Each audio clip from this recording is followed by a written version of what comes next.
Live షోకి తిరిగి స్వాగతం. ఇక అతిథుల పరిచయం శ్రీ సుధాకర్ రెడ్డి గారు, తెలంగాణ శాసన మండలిలో చీఫ్ విప్, అలాగే ఉపాధ్యాయ సంఘాల ప్రముఖ నేత.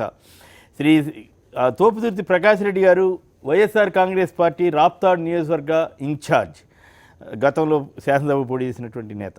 శ్రీ సాంబశివరావు గారు, కోనమనేని సాంబశివరావు, కొత్తగూడెం నియోజకవర్గ మాజీ శాసనసభ్యులు, సిపిఐ నేత. ఇక శ్రీ ఆర్డి విల్సన్ గారు, ఏపీ బీజేపీ నేత. శ్రీ అద్దంకి దయాకర్ గారు, కాంగ్రెస్ పార్టీ అధికార ప్రతినిధి. ఇక యూపీలో రుణమాఫీ వ్యవహారం చాలా మొత్తం మీద బీజేపీ మెడకు చుట్టుకుంటుందా, లేదు యూపీ ఒక్కదానికి చేయటం, మేము అక్కడే హామీ ఇచ్చాం కాబట్టి అక్కడ వరకే చేస్తామని కేంద్ర మంత్రి రాధామోహన్ సింగ్ చెప్పడం మరి సరైందేనా? మహారాష్ట్రలో బీజేపీ ప్రభుత్వం కానీ, తెలంగాణలో మంత్రి కేటీఆర్ కానీ ఘాటు పెంచి తెలంగాణ దేశంలో లేదా, ఎందుకు మీరు చేయరు అంటూ బీజేపీని నిలదీసిన వైనం, ఇదంతా బీజేపీని డిఫెన్స్లో పడేయడానికి అన్ని విపక్షాలు కూడా దేశవ్యాప్తంగా చేయమని డిమాండ్ చేస్తున్న తీరు, ఇదంతా బీజేపీకి మరి కొత్త సంకటం అవుతుందా, లేదు యూపీకి చేసి మిగతా రాష్ట్రాల్లో తర్వాత చేస్తామని చెప్తారా? ఎట్లా తప్పించుకుంటుంది ఈ సమస్య నుంచి? ముందుగా సుధాకర్ రెడ్డి గారు చెప్పండి. టీఆర్ఎస్ ఈ మధ్య బీజేపీతో ఉన్నా కూడా మెల్లగా ఇప్పుడు స్వరం ఇస్తున్నారు, ఇది అవకాశంగా భావిస్తున్నారా, లేకపోతే నిజంగానే డిమాండ్ చేస్తున్నారా? మొదటి నుంచి కూడా మేము డిమాండ్ చేస్తున్నాం కేసీఆర్ గారు. ఎందుకొరకంటే మాది కొత్త రాష్ట్రం, చిన్న రాష్ట్రం కాబట్టి రాగానే మేము ₹1,00,000 లోను విత్డ్రా చేస్తామనేటువంటి ఒక మాట చెప్పినాం. కాబట్టి దానికి అనుగుణంగా మీరు నిధులు ఇవ్వండి అనేటువంటి ఒక మాట మొదటి నుంచి కూడా చెప్తూ వచ్చినాం. కానీ అప్పుడు ఏమన్నంటే మా కేంద్ర పాలసీ కాదు, మేము కేంద్రం అదే. కానీ గతంలో కేంద్ర ప్రభుత్వమే, కేంద్రం కాదు, బీజేపీ పాలసీ కాదు, బీజేపీ పాలసీ కాదన్నప్పుడు మొన్న ప్రధానమంత్రి గారే స్వయంగా అక్కడ యూపీలో ఎన్నికల సందర్భంగా వారు ప్రకటన చేశారు. కాబట్టి నిన్న వ్యవసాయ శాఖ మంత్రి గారు ఏమంటారంటే, మేము యూపీలో చెప్పినాం కాబట్టి యూపీకే పరిమితం అవుతాం అనేటువంటి ఒక మాట హాస్యాస్పదంగా ఉన్నది. అందుకొకే నిన్న మా కేటీ రామారావు గారు స్పష్టంగా నిన్న మా శాసన మండలి సభలోనే దాంట్లో బీజేపీ సభ్యుడు రామచంద్రరావు గారు ప్రసంగిస్తున్న సందర్భంగా అసలు ఇదేం న్యాయం, అసలు ఎట్లా మీరు ఇట్లా ఏ విధంగా దీన్ని మీరు సాటిస్ఫై అవుతారు అనేటువంటి ఒక మాట కూడా నిలదీయడం జరిగింది. మేము ఎక్కడ ఇష్యూ బేస్డ్ అంటే ఇక్కడ నాకు చిన్న సందేహం వచ్చింది. ఆర్థిక బడ్జెట్ మీద చర్చ అదంతా జరుగుతున్నప్పుడు కేసీఆర్ గారు ఆర్థిక మంత్రితో మాట్లాడకుండా, అందులో కేసీఆర్ ఈ విషయం డిమాండ్ చేయకుండా కేటీఆర్కి వదిలేశారంటే ఏమన్నా మతలబా? నిన్న శాసన పరిషత్తులో బడ్జెట్ మీద ప్రసంగిస్తున్నప్పుడు రామచంద్రరావు గారు ప్రసంగిస్తున్నప్పుడు అక్కడ సభలో అసెంబ్లీలో ఎందుకు ప్రధానంగా తీసుకోలేదు అంటే డబుల్ బెడ్రూమ్ వెళ్ళకపోయో కట్టకపోతే నేను ఎలక్షన్ లో పోటీ చేయను సవాళ్ళు చేశారు కదా, కీలకమైన పాయింట్ కదా, ఎందుకు కేసీఆర్ కాకుండా కేటీఆర్ కి ఎందుకు, అంటే స్ట్రాటజీయా? అట్లా స్ట్రాటజీ ఇక్కడ రామచంద్రరావు గారు ప్రస్తావించండి కాబట్టి దాన్ని కౌంటర్ చేస్తాం. రుణమాఫీ విషయంలో వచ్చినప్పుడు మీరు రుణమాఫీ చేయలేదు అనేటువంటి ఒక మాట రామచంద్రరావు గారు అన్నాడు కాబట్టి దానికి అనుగుణ్యంగా నిన్న రామారావు స్పందించవలసిన మీరు ఇవ్వగలిసింది కదా. ఇప్పుడు దేశవ్యాప్తంగా అప్పుడు కాంగ్రెస్ పార్టీ అయితే దేశవ్యాప్తంగా చేసింది, మీరు కూడా దేశవ్యాప్తంగా చేయాలి. మీ బీజేపీ పాలసీలో పెట్టుకున్నప్పుడు ఎప్పుడు తప్పనిసరిగా దేశవ్యాప్తంగా తను అమలు పరచవలసినటువంటి బాధ్యత కేవలం ఇప్పుడు యూపీకే చేస్తామని మంత్రి చెప్పాడు, ప్రైమ్ మినిస్టర్ చేయని అంటాడు. ఇప్పుడు ఆయన పవర్ఫుల్గా అయిపోయాడు, మీరు ఆయన ఎదిరించగలిగిన సత్తా ధైర్యం మీకున్నాయా? కేసీఆర్ గారు ఇష్యూ బేస్డ్గా మా ప్రజలను చైతన్యపరచవలసినటువంటి బాధ్యత మాపై ఉంటుంది. అయ్యో ఈ విధంగా చేస్తున్నారు, వివక్షత కొట్టొచ్చినట్టుగా కనబడుతుంది కాబట్టి ఇది న్యాయం కాదు అనేటువంటి ఒక మాట కూడా అదేవిధంగా ప్రధానమంత్రిని కూడా నిలదీస్తామనేటువంటి ఒక మొన్న కూడా మీరు చేసిన రిజర్వేషన్ల విషయంలో మా ముఖ్యమంత్రి గారు జంతర్ మంతర్ దగ్గర కూడా ధర్నా చేస్తా అనేటువంటి ఒక మాట చెప్పిండు. కాబట్టి ఎక్కడ భయపడేటువంటి ఒక ప్రసక్తే లేదు. ప్రజల మనుషులం కాబట్టి, ప్రజల పార్టీ కాబట్టి, ఉద్యమ పార్టీ కాబట్టి ఎక్కడ కూడా భయపడే ప్రసక్తే ఉండదు. కాబట్టి ప్రధానమంత్రి ఇవాళ కాదు మొదటి నుంచి కూడా ఇష్యూ బేస్డ్గానే ఆర్గ్యుమెంట్ చేస్తూ వస్తున్నాము. మా ముఖ్యమంత్రి గారికి స్పష్టత ఉన్నది ఏ విషయం మీదనైనా కానీ. Okay right. ప్రకాష్ రెడ్డి గారు చెప్పండి. ఏపీలో ఇంతవరకు చంద్రబాబు గారు అడగలేదు కానీ పవన్ కళ్యాణ్ గారు అడిగారు, మరి మీ పార్టీ వారు కూడా అడిగారా లేదా? అసలు మీ వైపు రుణమాఫీ చేయాలని మొదటి నుంచి డిమాండ్ చేస్తూ వచ్చింది మేమే. రుణమాఫీకి ఈ దేశంలో ఆద్యులు వైఎస్ రాజశేఖర రెడ్డి గారు. రాజశేఖర రెడ్డి గారు రుణమాఫీ ప్రతిపాదనలు కేంద్రం ముందర ఉంచినప్పుడు కేంద్రం చేయాలని మీరు అడుగుతున్నారు. కేంద్రం ముందర ఉంచినప్పుడు గతంలో మన్మోహన్ సింగ్ గారి ప్రభుత్వంలో దేశవ్యాప్తంగా వాళ్ళు సర్వే నిర్వహించి అంచనాలకు వచ్చి రాజశేఖర రెడ్డి గారి సూచన మేరకే ఆ రోజు దేశవ్యాప్తంగా కూడా రుణమాఫీ జరగడం, రైతు రుణమాఫీ జరగడం. మళ్ళీ ఇప్పుడు చంద్రబాబు నాయుడు గారు ఎన్నికలకు ముందు మాత్రమే రుణమాఫీ బేషరతుగా రుణమాఫీలు చేస్తాము, సంపూర్ణ రుణమాఫీ చేస్తామని హామీలు ఇచ్చారు, గద్దెనెక్కారు, తర్వాత మర్చిపోయారు. ఈరోజు పరిస్థితుల్లో కనీసం వడ్డీలకు కూడా సరిపోని పద్ధతిలో నామమాత్రపు రుణమాఫీలు చేస్తున్నారు. మొదట్లో స్లాబ్ పెట్టారు, స్లాబ్ విధానం ₹1,00,000 లోపు మాత్రమే రుణమాఫీలు అన్నారు. దాని తర్వాత బంగారు రుణాలు లేదన్నారు. దాని తర్వాత ఓన్లీ క్రాప్ లోన్స్ అన్నారు. ఈ రకంగా ఎక్కడికక్కడ దాన్ని కుదించుకుంటూ పోవడము, రైతుల కష్టాలను కూడా వ్యాపారాత్మకంగా ఎకనామికల్ ప్రాఫిట్ అండ్ లాస్ కిందికి చూడడం అనేది చాలా శోచనీయము. ఇప్పటికైనా ఈ కేంద్ర ప్రభుత్వంలో భాగస్వాములైనటువంటి చంద్రబాబు నాయుడు గారు, తెలుగుదేశం పార్టీ ఖచ్చితంగా బీజేపీ అడగలేదు కదా, టీడీపీ వాళ్ళు అడగలేదు కదా, కనీసం తెలంగాణలో దాని చర్చ అయినా జరుగుతూ ఉంది.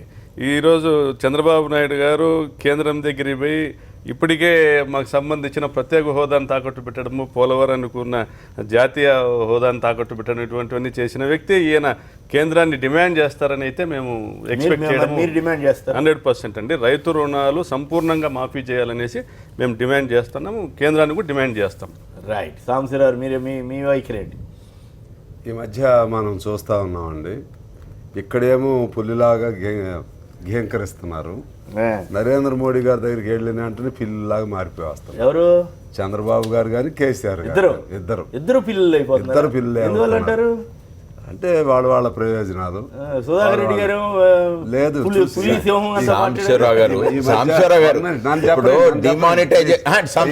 డిమానిటైజేషన్ మీద దేశంలో ఎవరు కూడా ప్రధానమంత్రిని నిలదీయకుండా కేవలం కేసీఆర్ మాత్రమే అదే పాయింట్ నేను ఆ విధంగా అడిగినటువంటి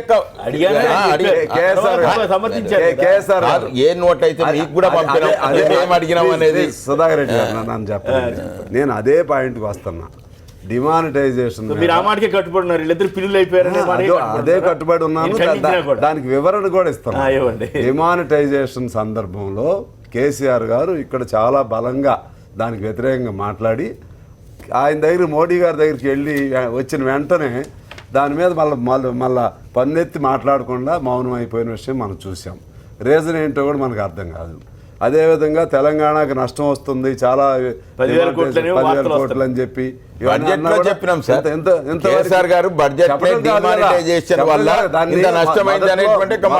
మొదట్లో ఖండించిన ఆయన దానికి స్టికాన్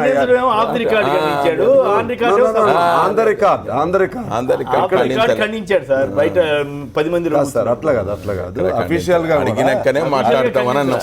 మన స్టేట్ లో నరేంద్ర మోడీ గారి దగ్గరికి వెళ్ళక ముందు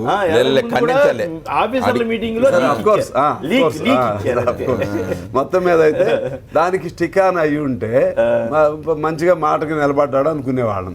అది ఆయన పరిస్థితి.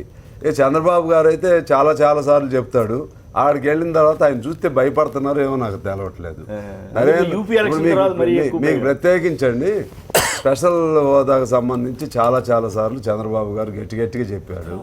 ఇవాళ స్పెషల్ ప్యాకేజీకి సంబంధం దానికి సంబరాలు చేసుకుంటున్నారు. నేను ఇక్కడ పాయింట్ చెప్పాల్సింది ఏంటంటే, మీకు కూడా గుర్తుంది, చంద్రబాబు గారు అప్పటికి ఇంకా బైఫర్కేషన్ యాక్ట్ రాకముందు 5 లక్షల కోట్లు మాకు కావాలన్నాడు ఒక సందర్భంలో. ఆయన మళ్ళీ వెంటనే జనం మూడు చూసుకుని మళ్ళీ మారిపోయాడు. 5 లక్షలు ఎక్కడ, వీళ్ళ స్పెషల్ ప్యాకేజ్ ఎక్కడ? స్పెషల్ ప్యాకేజ్ అంటే ఇప్పుడు మొత్తం 10,000 కోట్లు ఇచ్చారు, సంవత్సరానికి 2,000 కోట్లు, 3,000 కోట్లు, 4,000 కోట్లు. అంటే ఏం మాట్లాడలేని పరిస్థితి. ఆయన నరేంద్ర మోడీ గారు కూడా ఫ్యాక్షన్ మైండ్, ఆయనకి స్టేట్స్మెన్షిప్ రాలేదు ఇంతవరకు. దేశానికి ప్రధానమంత్రి కావచ్చేమో కానీ దేశానికి ఆయన ప్రధాని అనే భావన ఆయనకి రాలేదు, విశాల దృక్పథంతో లేదు. ఓట్లప్పుడు మాత్రమే మాటలు బాగా చెప్తాడు, మంచి ప్రైమ్ మినిస్టర్గా ఉండి మరి ఇప్పుడు రుణమాఫీ అని అనొచ్చా? అదే నా పాయింట్ ఏంటంటే, ప్రైమ్ మినిస్టర్గా ఉన్న ఇంతకుముందు విశ్వనాథ్ ప్రతాప్ సింగ్ గారు ఉన్నప్పుడు చేశారండి, ఆ తర్వాత కాంగ్రెస్ చేసింది. ఏదన్నా కూడా అది యూనిఫామ్గా ఉండాలి. అక్కడ ఉన్న ఆ స్థాయిలో మాట్లాడినప్పుడు నువ్వు ఎన్నికల కోసం వెళ్ళి యూపీకే చేయటం అనేది చేసిన తర్వాత చేసావు. అంతకుముందు నా పాలసీ ఇది కాదన్నావు, తప్పు చేసావు. అక్కడ తప్పు చేసిన తర్వాత అయినా సరిదిద్దుకోవాలంటే ఇవాళ దేశవ్యాప్తంగా ఒక యూనిఫామ్గా పాలసీ అయినా రావాలి, తీసుకురావాలి. లేకపోతే అతని చరిత్రలో అలా మిగులుతాడు. విజయాలు ఎప్పుడు ఉండవండి. విజయాలు వస్తున్నప్పుడు దాంతో పాటు అపవిజయాలు కూడా విజయాలు వస్తున్నప్పుడు వీరగాథలు అనేవి వస్తాయి. రైట్. ప్రకాశం జిల్లా నుంచి నరసింహారెడ్డి గారు నమస్కారం, మాట్లాడండి. Good morning sir. నమస్కారం, మీరేమంటారు? మేమేమంటాం సార్, ఓటు నోటు కేసులో ఇరుక్కొని మన రాష్ట్ర ముఖ్యమంత్రి వారిలో మన ఆంధ్రప్రదేశ్ మొత్తాన్ని తలతాకట్టు పెట్టింది సార్. అంతేనా? రుణమాఫీ గురించి మాట్లాడండి. రుణమాఫీ దేశం అంతా చేయాలా, యూపీకి ఒక్కదానికి చేస్తే పర్వాలేదా? యూపీకి చేసిన పట్ల ప్రత్యేకంగా మన రాష్ట్రానికి మన ముఖ్యమంత్రి వారు, గౌరవ ముఖ్యమంత్రి వారు చెప్పారు కదా, ఏమని?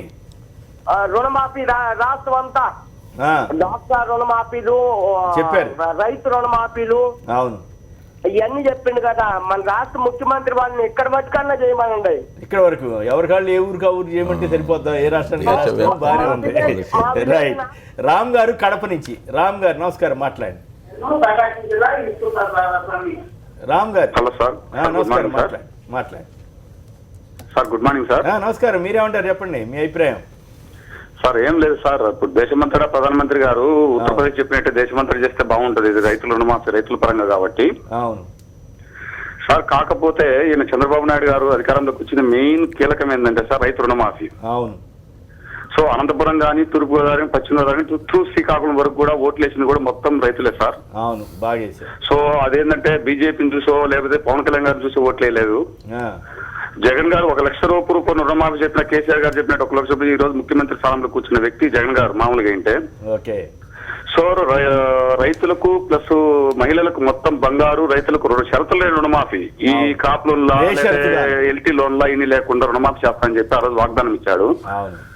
ఈరోజు కొంతమంది రైతులకు మాత్రమే, అది కొంత రైతులందరికీ కాదు, కొంత లోన్లు మాత్రం పోతుంది కానీ మొత్తం లేదు. ఇప్పుడు ఈ రోజు మార్చి నాకే సార్, ఈ రోజు మా ఇంటి దగ్గరికి మార్చి ఆఖరు కాబట్టి ఇంటికాడికి వచ్చి ప్రెజర్ చేసి పోలీసు వాళ్ళు, మేనేజర్లు అందరూ వచ్చిపోతున్నారు.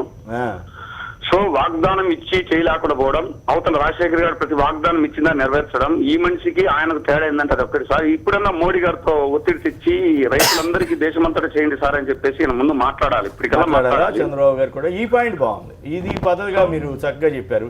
చంద్రబాబు గారు కూడా మోడీ గారి మీద ఒత్తిడి తెచ్చే పరిస్థితి ఉందా? మరి ఇప్పుడు వారు సిపిఐ నేత అంటున్నారు సాంబశివరావు, ఇద్దరు పిల్లులు అయిపోయారండి కేసీఆర్ చంద్రబాబు అని. సార్ డిమానిటైజేషన్ లో వచ్చిన డబ్బునైనా కనీసం రుణమాఫీకి ఉపయోగించవచ్చునండి.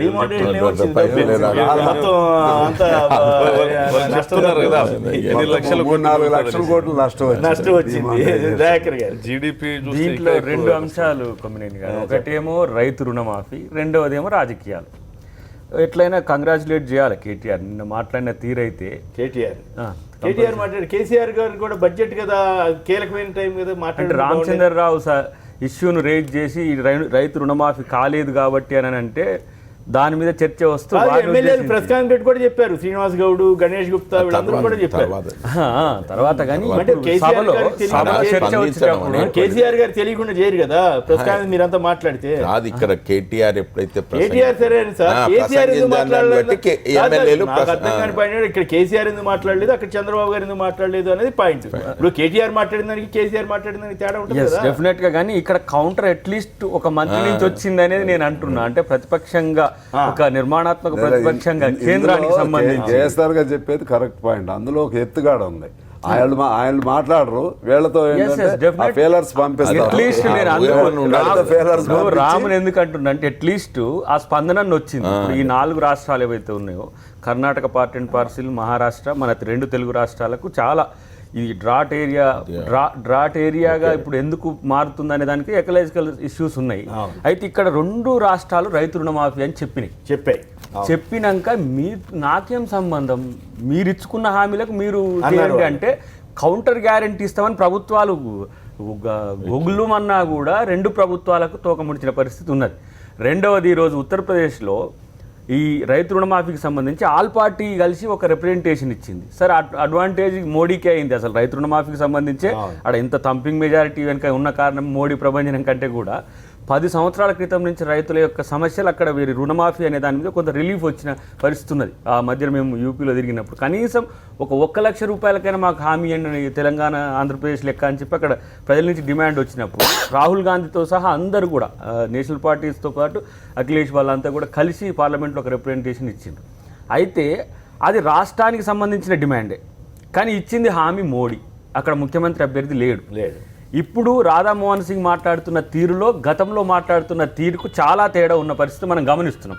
అన్నిటికంటే ముఖ్యంగా 2 తెలుగు రాష్ట్రాలు వాళ్ళ ప్రాపకం కొరకు రాజకీయమైన ఒక అవగాహన ఉంది వీళ్ళ మధ్యన. ఇప్పుడు గులాబీకి కానీ కమలంకి కానీ ఇటువైపు సైకిల్కి కానీ ఈ రాజకీయ ఎత్తుగడలు ఇద్దరు ఒకరినొకరు చేసుకునే ప్రయత్నంలో ఈ కౌంటర్ అనేది బీజేపీ ఎట్లా చూస్తుంది. నేను మొన్న చర్చల్లో మీరు వెళ్ళిపోయిన తర్వాత చెప్పిన మోడీనే తెలంగాణకు దిగితే, మోడీనే ఆంధ్రప్రదేశ్కి దిగితే ఎగ్జాంపుల్స్ ఏంటంటే జగన్ పవర్ను దగ్గరికి తీసుకొని చంద్రబాబు నాయుడును టార్గెట్ చేసి కేంద్రం హామీ ఇస్తే, మీరు బీహార్లో చూడండి 1 lakh crores రూపీస్ ఏమో కాశ్మీర్లో. అంటే ప్రధానమంత్రి ఫెడరల్ స్ఫూర్తిని పక్కన పెట్టి రాజకీయాల కొరకు ఇష్టానుసారంగా హామీలు ఇస్తే, ఇక్కడ ఒక రాష్ట్ర ముఖ్యమంత్రి రాజశేఖర రెడ్డి గారు ఇచ్చిన హామీని ఇది మోడల్గా ఉందని చెప్పి 73,000 కోట్ల రూపాయలు ఆ రోజు మనం 2-3 విడతలుగా చేసుకున్న పరిస్థితి ఉంది కేంద్ర ప్రభుత్వం. కానీ కేంద్రమే రాష్ట్రాల యొక్క స్వయం ప్రతిపత్తిని పక్కన పెట్టాడు. స్వయం ప్రతిపత్తి అనే పెద్ద పదం కంటే కూడా రాష్ట్ర రాజకీయాల్లో మోడీ కానీ అమిత్ షా ద్వయం ఇక్కడ దిగితే తెలుగు రాష్ట్రాల పరిస్థితి ఏంది, ఈ రాజకీయ పార్టీలు ఆలోచించుకోవాల్సిన అవసరం ఉంది. డెఫినెట్ గా వాళ్ళదే ఇప్పుడు విన్ అవుతారు. ఉత్తరప్రదేశ్ లో ఏంది సార్, మోడీ గల్లీ ఎక్కడో తేడా ఉంది. ఉత్తరప్రదేశ్ లో ఆల్రెడీ వాళ్ళు గవర్నమెంట్ చేస్తున్నారు, వాళ్ళకు వ్యవస్థ ఉంది. ఇక్కడ ఏపీ తెలంగాణలో అంత ఒకటి ఇక్కడ టీడీపీ రూపంలో భాజపా షేర్ చేసుకుంది, అక్కడ చేసుకుంటుంది, ఎన్డీఏలో ఉంది, అక్కడ ఉంది, ఇక్కడ ఉంది. పెద్దగా ఏమి ఇప్పుడు బీజేపీ ఇది ప్రతిపక్షంగా నేను కొట్లాడతా అంటే అక్కడ వాళ్ళకు వీలు లేదు.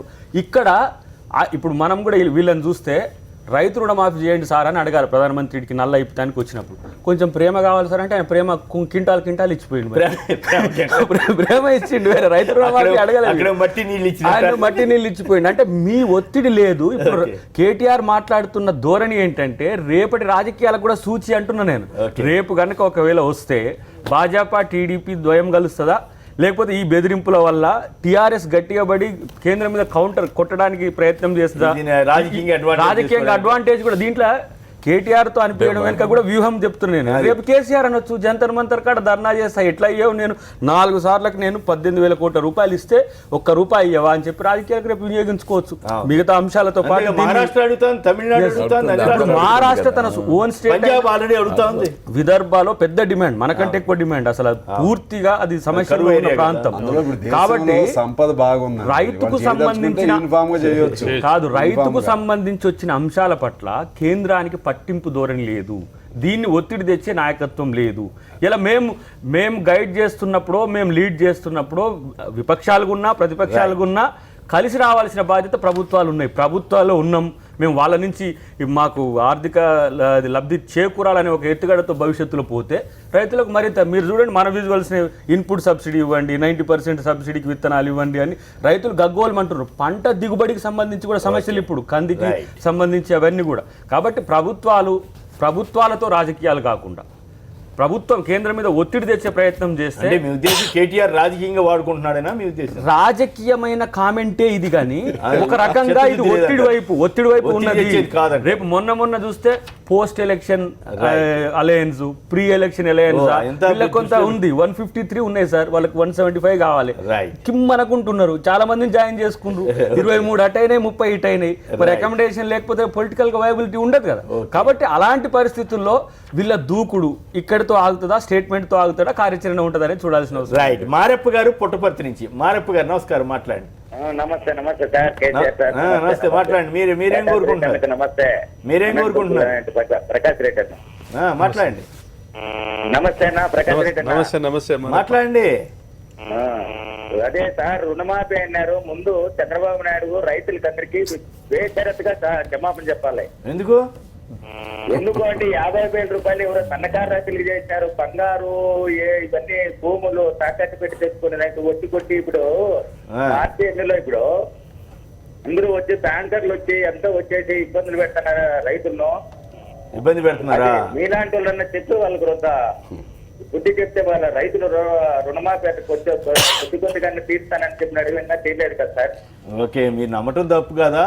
లక్ష కోట్లు రుణమాఫీ చేస్తానంటే మీరు మా బోటాలను ఇవన్నీ నమ్మొద్దని ఆ రోజులో చెప్తే మీరు నా మాట విన్నారా? మీరు సార్ ఆకలి ఉన్నవాడు అన్నం పెడతాడంటే నమ్ముతాడు. కాదండి, కాదు నేను ఓపెన్ గా ఇప్పుడు ఆ గతంలో నేను పనిచేసిన చోట కూడా చాలా స్పష్టంగా ఈ రుణమాఫీలు నమ్మకండి అన్లెస్ కేంద్రం చేస్తే తప్ప అని సుధాకర్ రెడ్డి గారు ఎన్నిసార్లు మనం మాట్లాడుకోలేదు. ఇప్పుడు మా బాబోటాడు మాట మీరు విన్నారా? జనానికి ఎప్పుడు అదే అప్రియమైనటువంటి విషయాలు రుచించవు కదా. సుబ్బారావు గారు పిడుగురాళ్ళ నుంచి.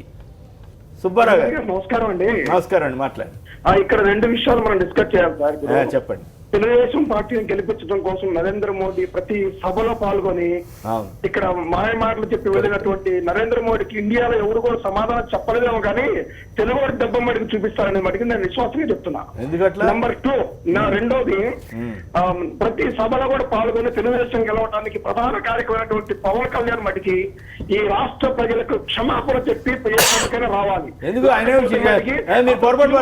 కూడా జనాలు అరువులు కాదని నేను చెప్తున్నాను. పొరపాటు పడుతున్నారు పవన్ కళ్యాణ్ గారు ఈ విషయంలో కూడా పల్లెటూరు కానీ కూడా ప్రతి బీసీ ఎస్సీ ఎస్టీలు మొత్తం కూడా నానా రకాలుగా ఇబ్బంది పడుతున్నారు సార్ రాష్ట్రంలో.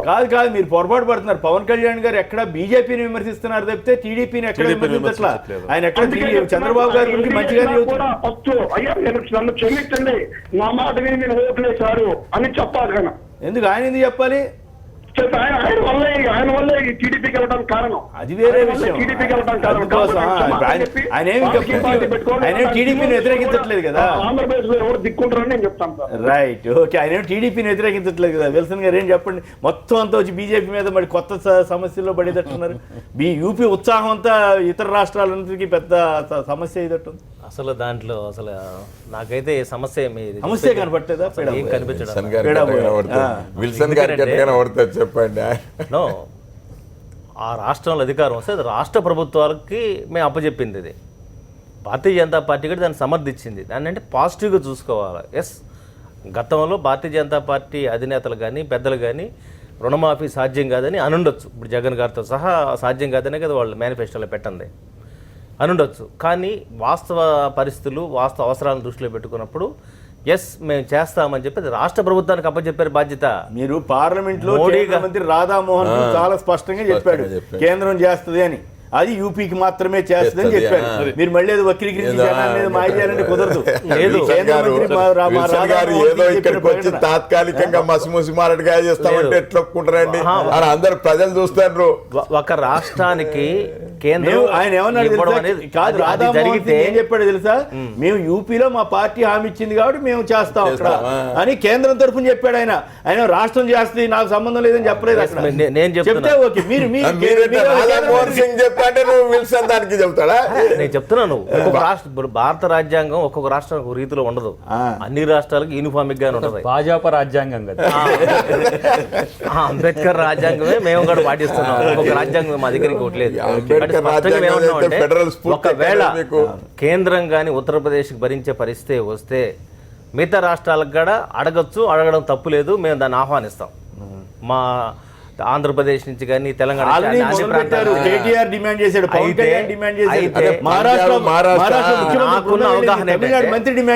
అవునండి. నాకున్న అవగాహన ఏంటంటే రాష్ట్ర ప్రభుత్వాలకు అప్పచెప్తుంది. ఏంది రాష్ట్ర ప్రభుత్వాలు మాయ చేసేటట్టున్నారే. మోడీ గారే బెటర్ లాగా ఉంది మీకంటే. మోడీ గవర్నమెంట్ కనీసం మేము యూపీ కన్నా చేస్తామని చెబుతున్నారు. మీరు మొత్తాన్ని మసిపూసి మాయ చేయాలని చూస్తున్నారా? మసి లేదు, మాయకాయ లేదు, ఏమి చేయలేదు. లేదు సార్, మామూలు సిస్టమ్ లో రాష్ట్ర ప్రభుత్వాలదే బాధ్యత. రాష్ట్ర భారతీయ జనతా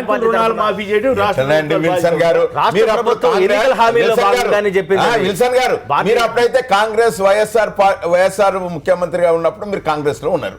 మీరు అప్పుడు వారు ఇచ్చినటువంటి హామీని కేంద్ర ప్రభుత్వం నుంచి మాఫీ చేశారు. అప్పుడు షెడ్యూల్ అప్పుడు అందించారు 5,000 కోట్లు. 5,000 మాత్రమే సోనియా గాంధీ గారు రాష్ట్ర ప్రభుత్వాలు అది ఎవరికైనా కట్టేసిన వాళ్ళకి మేలు జరగట్లేదు అంతే ఇచ్చింది. అంతకుమించే ఇవ్వలేదు. అప్పుడు కూడా సెంట్రల్ గవర్నమెంట్ ఇచ్చింది డబ్బంతా. అది చెప్పే సార్, అది కూడా కేంద్రం ఇచ్చింది 4,000 అయితే ఆంధ్రప్రదేశ్ రాష్ట్రం నుంచి రాజశేఖర్ గారు 8,000 కోట్లు ఎక్స్ట్రా ఇచ్చాడు. 5,000 చొప్పున. సార్ నేను ఒక మాట అంటాను సార్, రాష్ట్ర ప్రభుత్వాలు కాకుండా కేంద్రం హామీ ఇచ్చిందని మీరు అంటున్నారు కదా, రాధామోహన్ గారు చెప్పారు. నేను అంటలేదు, పేపర్లో చదవండి స్వామి. నేను అది కూడా చెప్తున్నాను. నిన్న మాకు అవగాహన ఏంటంటే ముఖ్యమంత్రులు పంజాబ్ ఉత్తరప్రదేశ్లో మాకు ప్రభుత్వం వచ్చింది కదా, సుధాకర్ రెడ్డి గారు ఒక నిమిషం, ఉత్తరప్రదేశ్లో మా ప్రభుత్వం వచ్చింది కాబట్టి మా ప్రభుత్వం దానికి కట్టుబడి ఉందనేది భారతీయ జనతా పార్టీ నాయకులుగా. మీరేదో వక్రీకరిస్తానంటే నేను వక్రీకరించాను కాదు. రాధామోహన్ సింగ్ స్టేట్మెంట్ చదవండి. కాదు, నిన్న ఫడ్నవీస్ గారు మీ ముఖ్యమంత్రి కాదు, చదివి వినిపించండి ఆయనకి. విల్సన్ గారు నిన్న మహారాష్ట్ర ముఖ్యమంత్రి ఫడ్నవీస్ గారు అంటే కదండి మీకు కావాల్సింది అట్లా మీరు ఎట్లా మన భక్తులకు కానీ మిగతా వాళ్ళకి కావాల్సింది కానీ వ్యూవర్స్కి కావాల్సింది కానీ ఉత్తరప్రదేశ్ లో కేంద్రం మాఫీ చేస్తుందని మీరు అంటున్నారు కదా, అన్నారు కదా రాధామోహన్ గారు ఎక్కడ చూపించారు స్టేట్మెంట్ చదువుతా కానీ మన విపక్షాలని డిమాండ్ చేసే నువ్వు యూపీకి ఎట్లా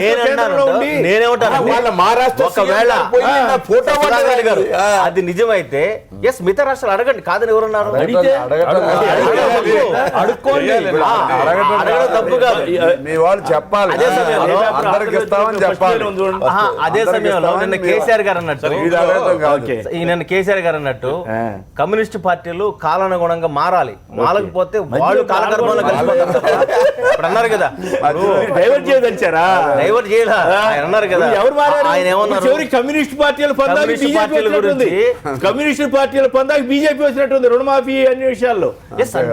దాంట్లో ఫస్ట్ వేలో చూడండి, ఫస్ట్ వేలో మనం నదిలాగా ఉండాలి చూడండి, కనపడుతుంది. చదవండి ఒకసారి దయాకర్ గారు చదివినిపించండి ఆయనకి. కాదు, యూపీ ప్రకటనపై కలకలం. మా సంగతి ఏంటంటే ఇతర రాష్ట్రాలు అంటే ఇది ఎందుకు వచ్చిందంటే మాఫీ, ప్రధాని మోడీ మాఫీ మాకేది వాళ్ళకి ఇచ్చినవని చెప్పే వార్త ఇది మొత్తం కూడా. రాధామోహన్ సింగ్ ప్రకటన మీద లోక్సభలో విపక్షాలు డిమాండ్ చేసే నువ్వు యూపీకి ఒక్కడే అట్లా చేస్తావు, కేంద్రం వాడివి, నువ్వు మొత్తం అందరికి చేయని వాళ్ళు అడుగుతున్నారు. డిబేట్ పెట్టండి సార్. నేను ఇప్పుడు దాని మీద అభ్యంతరం లేదు. ఒకవేళ అదే జరిగితే దేశవ్యాప్తంగా మోడీ గారు ఒక రాష్ట్రానికి పరిమితమైన ప్రధానమంత్రి కాదు. ఒక నిమిషం సార్, యూపీలో ఏర్పడే కొత్త ప్రభుత్వం రైతు రుణమాఫీ చేస్తుంది, ఇందువల్ల ఆ సర్కారుపై పడే భారాన్ని కేంద్ర ప్రభుత్వమే భరిస్తుంది అని కేంద్ర మంత్రి రాధామోహన్ సింగ్ స్పష్టంగా చెప్పారు. అది దేశంలో మిగతా రాష్ట్రంలో తెలంగాణ ఆయన డైరెక్ట్ గా అడుగుతున్నాడు, మా దేశంలో ఉన్నామా లేమా, మా తెలంగాణ భాగస్వామ్యం కాదా అని అడుగుతున్నాడు. ఇప్పుడు ప్రకటన వచ్చింది కదా, ఆ ప్రకటన ఆచరణలో ముందుకెళ్తే ఆ డిమాండ్ మిగతా రాష్ట్రాలు చేయొచ్చు. ఇది భారతీయ జనతా పార్టీ ఆంధ్రప్రదేశ్ కూడా సమర్థిస్తుంది. ఇదే రాధామోహన్ సింగ్ విమర్శ.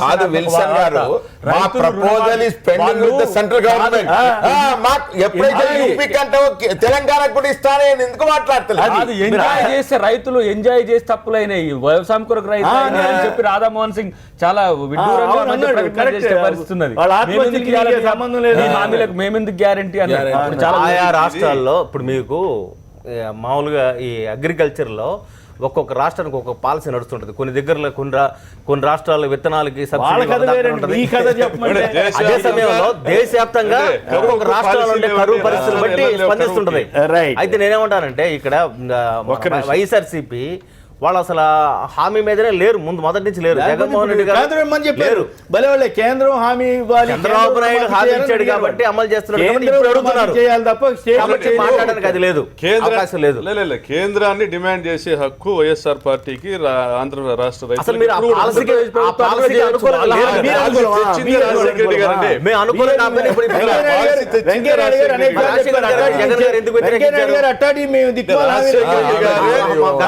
రైతులు వెంకయ్యనాయుడు గారు స్వయంగా చెప్పాడు దిక్కుమాల హామీని మేము ఇవ్వమన్నాడు. ఇప్పుడు దిక్కుమాల హామీనా ప్రైమ్ మినిస్టర్ ఇచ్చింది కాదా అనేది సమస్య.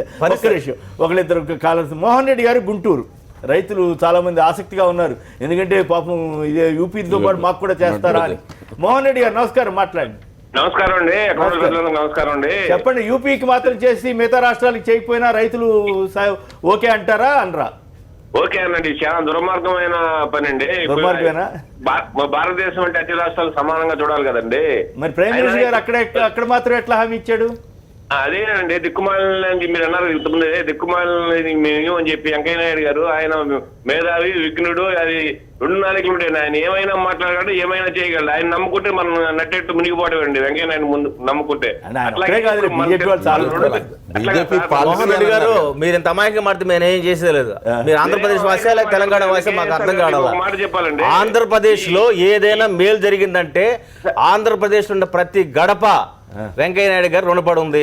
అది మీ గుడ్లు మీద చేసుకొని చెప్పండి. కాదండి. ప్రతి విషయంలో ఈ రోజు విద్యా సంస్థల దగ్గర నుంచి నిన్నొచ్చిన ప్రత్యేక హోదాకు సంబంధించిన టోటల్ హామీలు అన్నిటికి కూడా వెంకయ్య నాయుడు గారే కారణం. ఆయనకి ప్రతి ఒక్క విడిపోయిన తర్వాత ప్రతి ఒక్క తెలుగు గడప వెంకయ్య నాయుడికి రుణపడి ఉంది. అందులో మీరు కూడా ఉన్నారు. తొందరపడి మాట్లాడి వెంకయ్య నాయుడు గారి మీద దుమ్మెత్తి పోస్తే ఆకాశం మీద ఉమ్మేసినట్టే ఉంటుందని నేను తెలియజేస్తాను. శ్రీనివాసరావు గారు అనకాపల్లి నుంచి, శ్రీనివాసరావు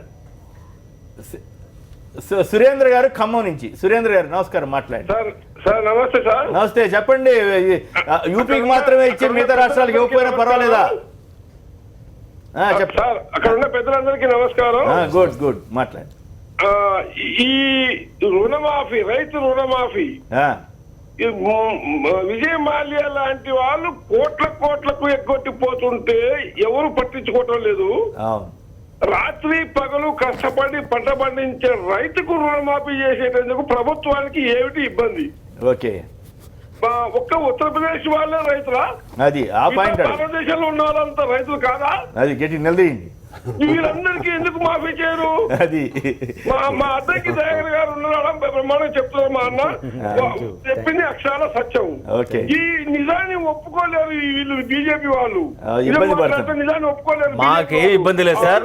రైతులకు సంబంధించి 2 లక్షల కోట్ల బడ్జెట్ లో పెట్టిన ఏకైక ప్రభుత్వం.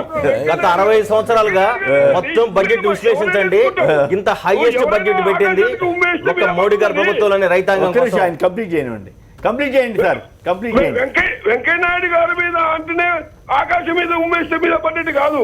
ఎవరి గురించి మాట్లాడినా ఎవరు ఆకాశానికి ఉమ్మేసే మీద పడుతుంది. మేలు చేస్తే మేలుని మేలుగా చెప్పండి, కీడుని కీడుగా చెప్పండి. మీరు ఒప్పుకోలేకపోతే కరెక్ట్. వెంకయ్య నాయుడు గారు ఏపీకి సంబంధించి కొన్ని ఇష్యూస్ లో సాయం చేసిన అనుమానం లేదు. అయితే అట్లా అని చెప్పి మిగతా విమర్శలు చేయొద్దంటే కూడా కరెక్ట్ కాదు. మరి ఆయనే చెప్పారు కదా, ఇట్లాంటి హామీలు ఇవ్వమని చెప్పారు కదా. బీజేపీ కేంద్రం ఏమన్నా ఏపీ తెలంగాణ వాళ్ళు వెళ్తే కేంద్రం ప్రైమ్ మినిస్టర్ గారు కానీ ఆర్థిక మంత్రి గారు ఏమన్నారు, మాకు సంబంధం లేదు అన్నారా లేదా? ఆర్బీఐ ఏమంది, ఇది మేము చేసేది కాదని చెప్పిందా లేదా? బ్యాంకర్లు గగ్గోలు పెట్టారా లేదా? మరి ఇప్పుడు అట్లా మహారాష్ట్ర బీజేపీ ప్రభుత్వమే కదా. ఇప్పుడు ఫడ్నవీస్ వెళ్ళి ఎందుకు అడుగుతున్నాడు 30,500 కోట్లు ఇవ్వాలని? మహారాష్ట్ర ప్రభుత్వం, తమిళనాడు వాళ్ళు ఎందుకు అడుగుతున్నారు? ఉత్తరప్రదేశ్ అంటే కేంద్రం భరిస్తే అంటే భారతదేశం మొత్తం భరించాలి నేను డిమాండ్ చేస్తున్నాను.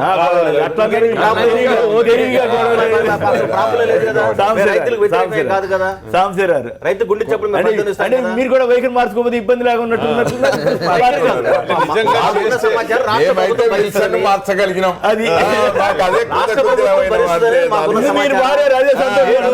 కేంద్రం ఒక రాష్ట్రానికే కాదు అన్ని రాష్ట్రాల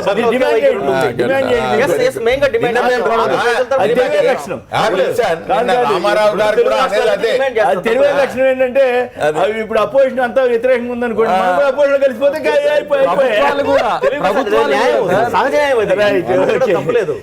కొమ్మినేని గారు, ఇది మంచి సబ్జెక్ట్. ఇది వాస్తవంగా ఏంటంటే 95 నుంచి ఇప్పటి వరకు భారతదేశంలో 3 లక్షల మంది రైతులు ఆత్మహత్యలు చేసుకున్నారు.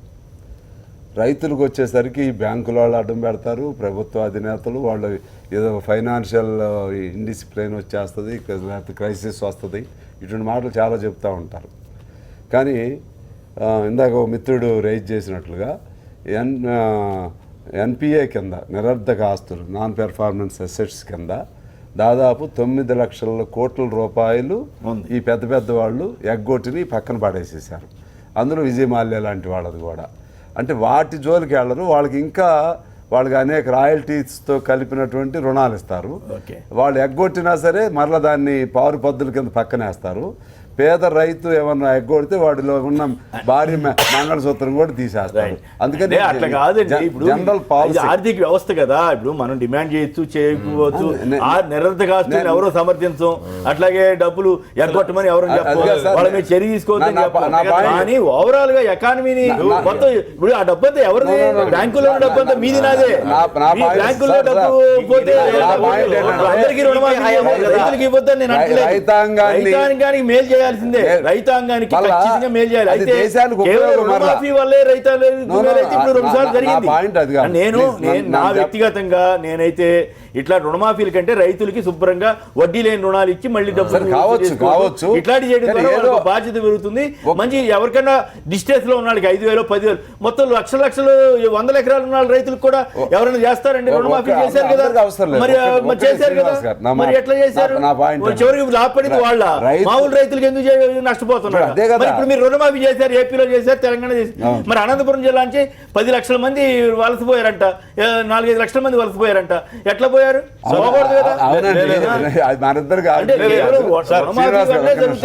కానీ కేంద్రం ఒక పాలసీ తీసుకుంటే అది దేశం అందరికీ చేయాలి.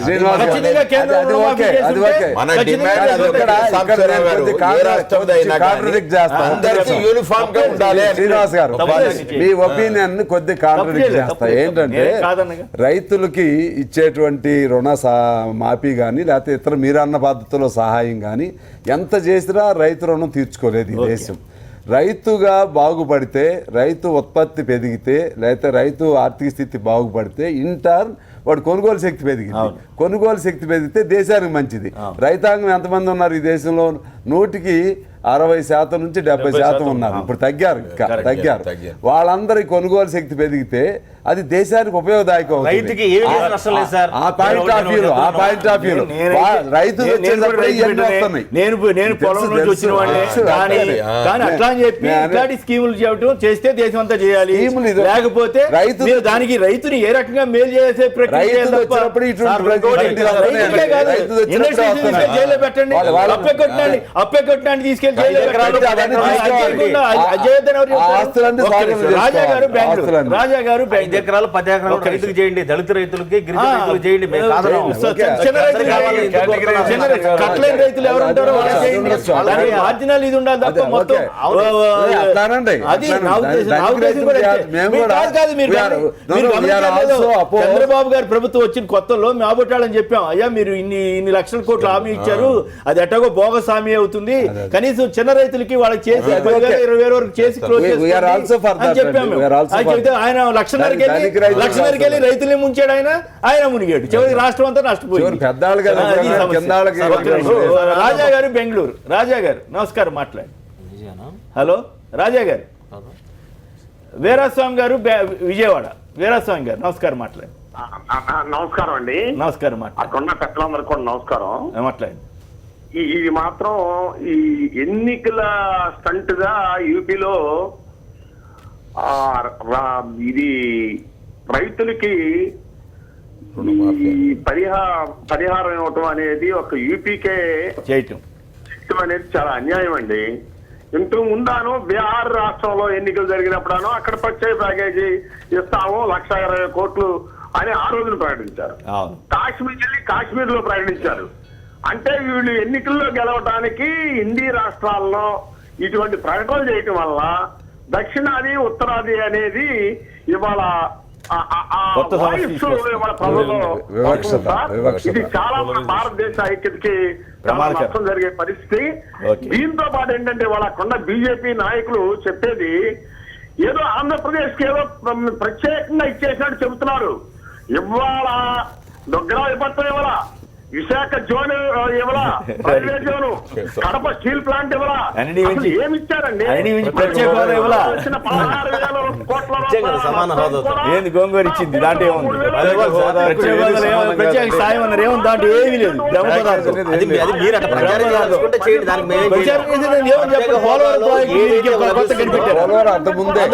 విభజన చట్టంలో ఉన్నది, కొత్త కనిపెట్టి 33 సంవత్సరాల పాటు 39 సంవత్సరాల పాటు స్టార్ట్ అయింది కదా, మీరు ఇచ్చారు. ఎవరు తెచ్చింది? ఎవరు రాజారెడ్డి చేశాడు, ఆయన పరిధి ఆయన చేశాడు. సలీం గారు కర్ణాటకలో దీని మీద ఎట్లా ఉంది? కర్ణాటక సిద్ధరామయ్య కూడా సార్ చెప్పండి గారు కూడా కేంద్రం ఇస్తేనే మేము కూడా రుణమాఫీ చేస్తామని అంటున్నారు సార్. గొడవలేదు. నాది YSR district sir.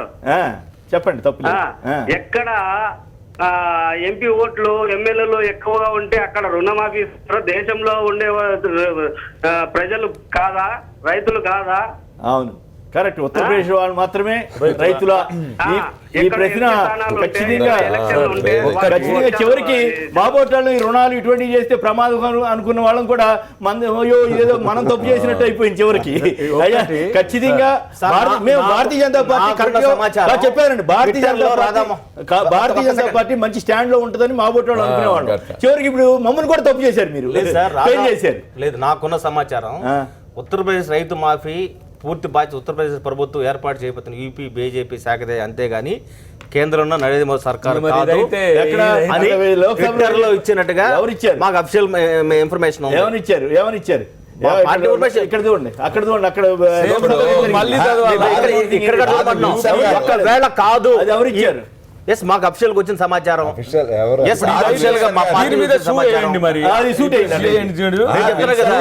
Today some newspapers have published misleading news about farmers loan waiver in UP BJP unit.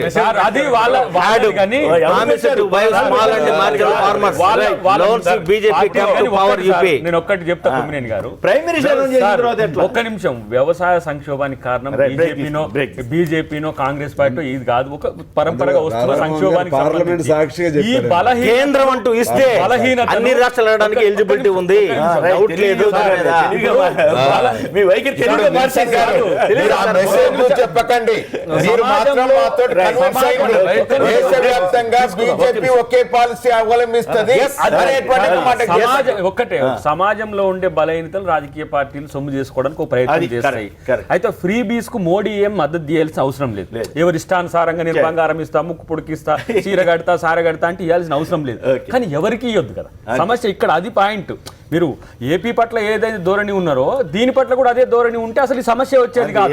ఇప్పుడు మీరు సగ ఏంది వాళ్ళను సగబెట్టుకోవాల్సి వస్తుంది. రాధామోహన్ సింగ్ ఇట్లా లేదు, మళ్ళీ ఇట్లా లేదు. ఇది మాత్రం మహారాష్ట్ర సీఎం వాళ్ళ సీఎం అడిగింది కదా, ట్విట్టర్ లో ఇచ్చిన మెసేజ్ భారతదేశంలో మా తెలంగాణ లేదా అని పేపర్ కంటే ట్విట్టర్ కదా లోక్సభ కంటే అఫీషియల్ అదే.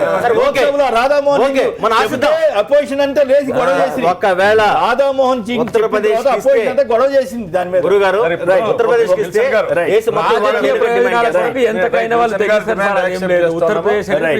గారు బీజేపీని డిమాండ్ చేయడం మేము కూడా స్వాగతిస్తున్నామండి. అయితే ఇక్కడ అందరం కూడా రైతు కుటుంబాల నుంచి వచ్చిన వాళ్ళమే. ఈ రోజు రైతులు పండించకపోతే మనము అన్నం తినలేం, భోంచేయలేని పరిస్థితి. అయితే రైతు సమస్యల పట్ల కేంద్ర ప్రభుత్వము ఒక ప్రత్యేకమైన ఒక విధానం తీసుకోవాలి. అంటే రైతులకు నీళ్ళు ఇచ్చే విధానంలో కంపల్సరీగా అది ఇంప్లిమెంట్ చేయాలి. నదులు అనుసంధానం చేస్తూ కంపల్సరీగా రైతులందరి రుణాలు కూడా ఈ దఫా మాఫీ చేసి రైతులందరికీ కూడా వాళ్ళకి ఇన్పుట్ సబ్సిడీలు ఇస్తూ వాళ్ళ ఇంప్లిమెంట్స్ సబ్సిడీలు ఇస్తూ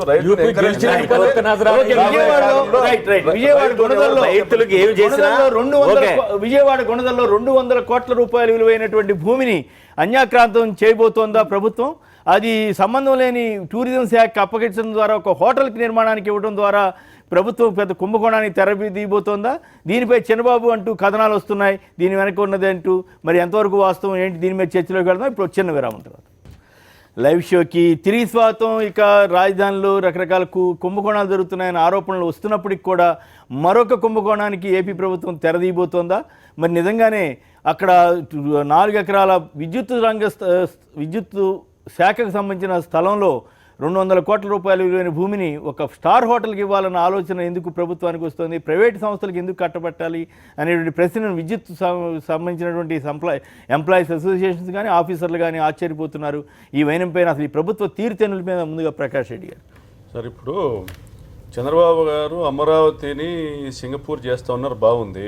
స్టార్ హోటల్స్ తీసుకురావాలంటే అమరావతిలో చాలా గవర్నమెంట్ ల్యాండ్ తీసుకున్న ల్యాండ్లో చేసుకోవచ్చు.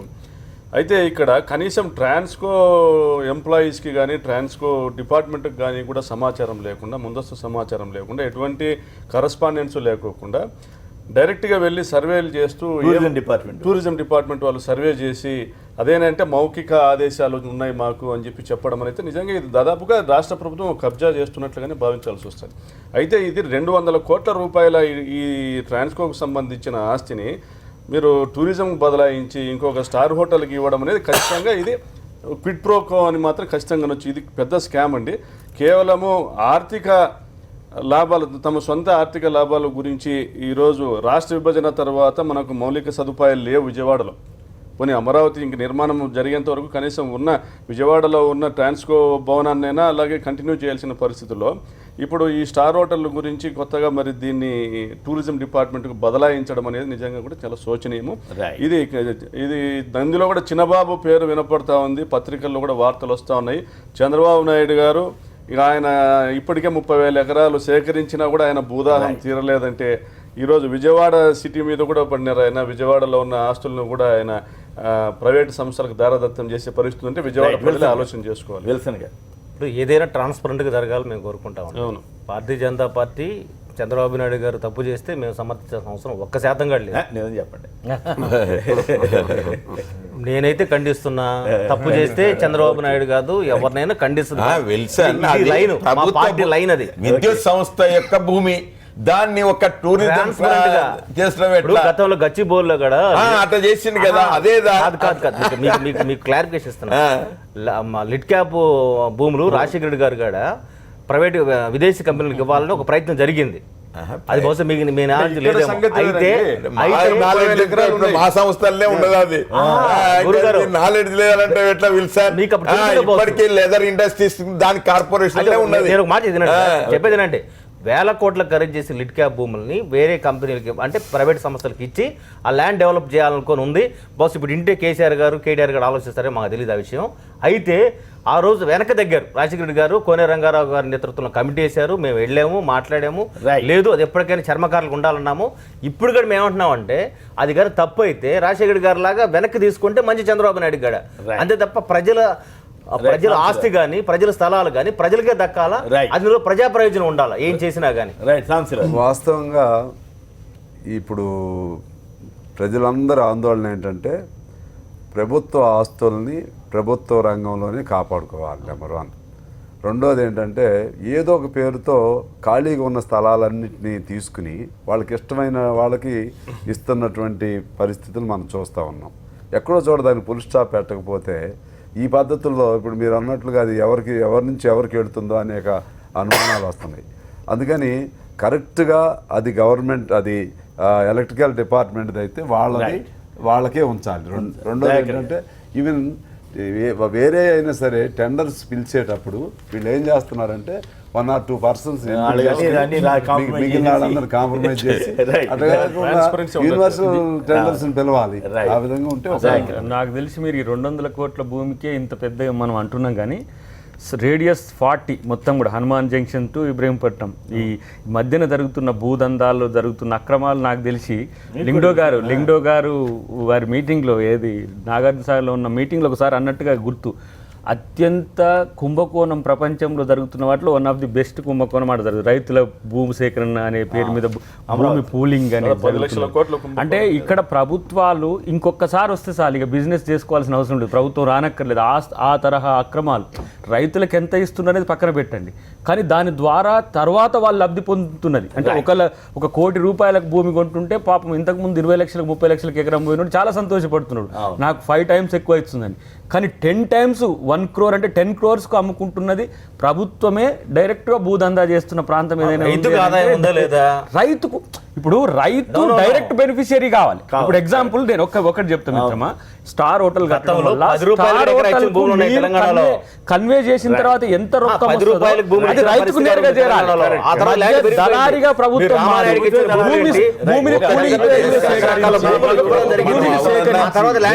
మళ్ళీ ల్యాండ్ కాస్ట్ పెరుగుతుంది. విల్సన్ గారు మీరు రైతుకి అమరావతి రైతులకు మేలు జరిగింది లేదా అది చెప్పండి. రైతులకు ఎంత మేలు జరిగింది? ప్రభుత్వ స్థలాలను కబ్జా చేసుకొని ఒక ప్రైవేట్ సంస్థలకు ఇవ్వడం అనేటువంటి సమంజసం కాదు. మనం అందరం ఏకీభవంగా అందరం ఒకే అభిప్రాయం అనుకున్నాం, ప్రభుత్వ స్థలాలను కాపాడుకోవాలి. భవిష్యత్తులో ప్రభుత్వ స్థలం